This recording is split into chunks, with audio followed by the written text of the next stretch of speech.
What's going on, everybody? Welcome back to the channel. My name is Harrison, and it's been a while since I've done a video like this. I've been working, focusing a lot on doing like short form content between this and TikTok. So it's been a lot of fun. It's actually worked out really well for me. But I wanted to get back into this style of video, and I wanted it to be for the huge news we got today with Zelda Breath of the Wild 2, Breath of the Wild sequel being delayed until 2023.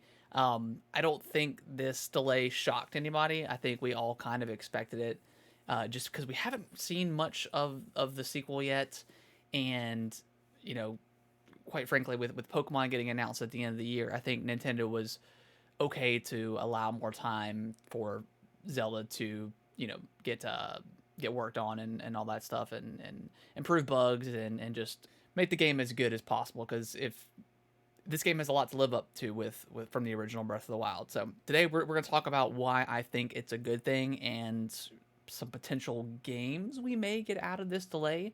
So obviously the first big thing is, oh, by the way, if you like this video, consider subscribing to the channel, give it a thumbs up, all that good stuff. Comment below, you know what to do. I would deeply would greatly appreciate it. So obviously delays are in the game industry and really any industry, is never a bad thing, right? You have the developers extra time. They don't have to focus on crunch.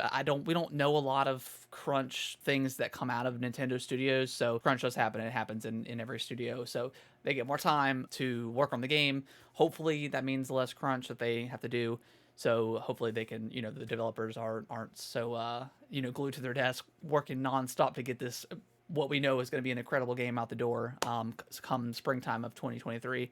But yeah, they're never bad. It allows the developers to polish, to make the game even better, fine tune mechanics, all that great stuff. So yes, anytime a game gets delayed, it's kind of a bummer. But also, I think Breath of the Wild, the sequel, when it got announced in 2019, I think it was way too soon. They should have maybe announced it this year or maybe last year at E3, and then we wouldn't be so bummed out, I guess. But I think I've liked the way Nintendo has done their release styles here recently, where they announce a game and within 6 months they're out. I really do enjoy that. Versus Bethesda's really good about that too, where they'll announce the game, do 6 months of marketing and then the game's out in like November.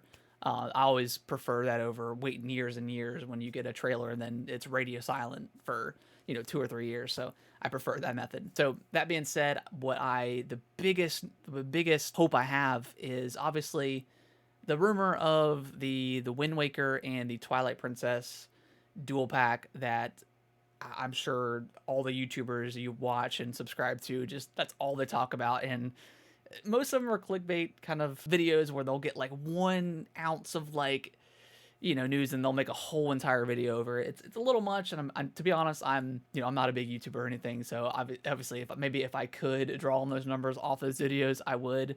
But I'm a little tired of hearing those. But you tend to still want to watch them anyways because you're just excited. So I think this being delayed, I think this is why Nintendo didn't have much in 2021 for Zelda. I think that's why we only really got the Game & Watch and Skyward Sword. I think they were holding off on potentially like the Wind Waker Twilight Princess dual pack, or they could absolutely sell them individually. So we may get those this year in place as a placeholder for the Breath of the Wild. So I feel like I'm moving my hands all over, but that's how I am when I talk and I get passionate about something. But anyways, I think that could be a big possibility. And if that's the case, I will be super excited because I am ready for those games. I did play both those games on the Wii U, but I want every game on the Switch. I want every backlog of Zelda on the Switch. So hopefully we'll get that. Maybe there's like a rumor of like the Oracle of Ancient Seasons remake coming. I would love to see that as well. But I think the easiest thing for them to do is the Wind Waker and the Twilight Princess, because they're already in HD. I feel like it would be a relatively easy port to the Switch. So yeah, I think that's my thoughts on the delay. I'm happy that we got an update. I'm happy we got a glimpse of the new trailer, or I wouldn't even call it a trailer, but just a glimpse of the game.